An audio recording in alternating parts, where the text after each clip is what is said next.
Hi guys, love shout out everyone. Ayan, welcome to my channel. It's me, Gisela.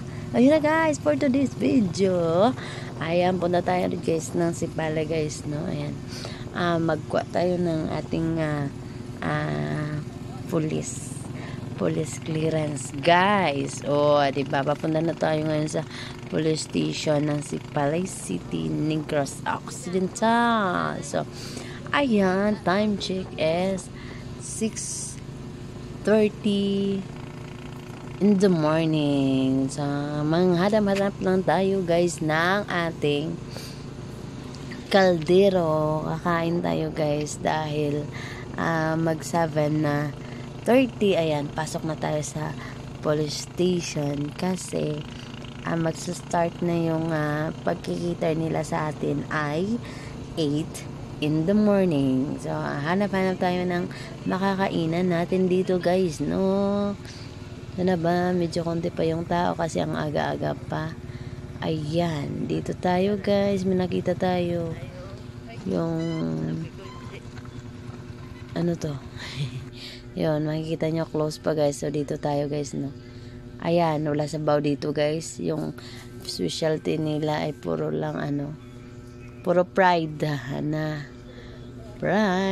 chicken, diba? So meron man silang ano pa dito, ayan guys, puro red yung nila, crispy in you, to yun yung specialty nila guys, 52, please pay as you order, diba? So mag-video lang tayo guys para hindi tayo makabayad.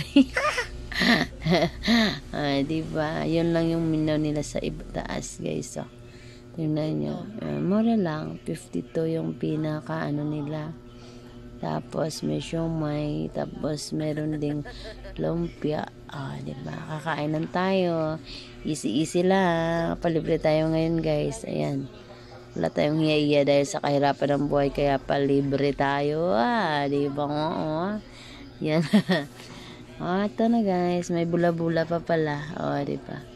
So, puro fried talaga guys, walang sabaw. Itong dalawa to guys, may dalawa kami. Dalawang lalaki. Dagat na. 24/7 sila. Pinanap sa sabaw. Ayun, tubig. Ayan, kain na tayo guys. No? Ay, masarap pala guys. No? Masarap pala pag-gabi. Hanap na sabaw yung dalawa namin kasamang lalaki. Kasi mayroong over pa guys. Minom ko gabi. Ako lang sabaw dito, no? So, sorry lang kayo. Diba? Nandito na kami guys sa police station. Diba? Picture muna kasi 7:30 at tayo dito. Diba? Yan. So, maganon-ganon lang tayo guys kasi wala pang tao. So, kasi nagpo-form pa yung mga guys, mga police doon. Yan. Diba? Ayan, tapos na kami mag-CR. So, ayan na guys.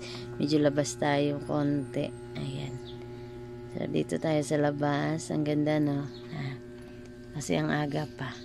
So, pagdating natin kagina, ayan, doon sila nagpo-form yung mga police guys. So, hindi ko na kinunan. Baka pagalitan tayo. So, ayan na sila, nakaasa loob na sila. Ayan, nagpe-perform din sa loob na dyan. Dyan kami papasok guys. Ayan. Sa pinto na yan. Ayan, dyan yung tapos na silang mag-perform. Ayan, may nagbabantay na sa labas. So, dito sa malaking door na to, dyan kami papasok mamaya. Diba? Mamaya lang kami nila ikita kaya mag-8 na. So, ngayon wala pang 8. Ayan lang. Antayin ko lang. Maya ikikita na tayo nila. Diba? So, ganyan lang. Tapos na guys. So, human na. Ang bilis lang, no? Kiniter na agad tayo. Mga 15 minutes lang kami sa loob guys. Ayan. Okay na. Andito na tayo, pauwi na naman tayo guys, no? Ang bilis lang ng pangyayari natin, diba? So ngayon maghanap tayo ng ulamin mamaya pagdating. So, punta muna bago tayo uwi, punta na hanap tayo ng isda, guys. Dito, guys, fresh isda. Diba? Wala dito, guys, sa Sipalay City, wala ditong mall. Walang mall na malalaki kagaya ng Gaisano. Yes, wala dito, pero city to, guys.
Dito na tayo guys. Ayan, one stop shop tayo ngayon. So dito tayo. So taas tayo guys. Sakay tayo sa hagdan. Ayan, daming tao sa ilalim. So tayo guys pa taas. So yan yung makikita natin sa ilalim. Nasa itaas na tayo guys, second floor. Ayun na. So maya ayan, bababa na naman tayo. Malapit na tayong matapos guys. Ang bilis lang natin nakatapos kasi naka-fill up na kami nakaraang araw. So ayun, pagbalik namin dito, police clearance at saka yung mga form ay isasubmit na lang. Ayun. So, tapos na kami. Pass na namin yun. Tapos na yung assist namin at saka pagbayad. Antay na lang tayo sa kasama natin. So ayun, nagpapaganda na. Tapos, ayan, and sa kabila, ayan, si treasures, yan guys.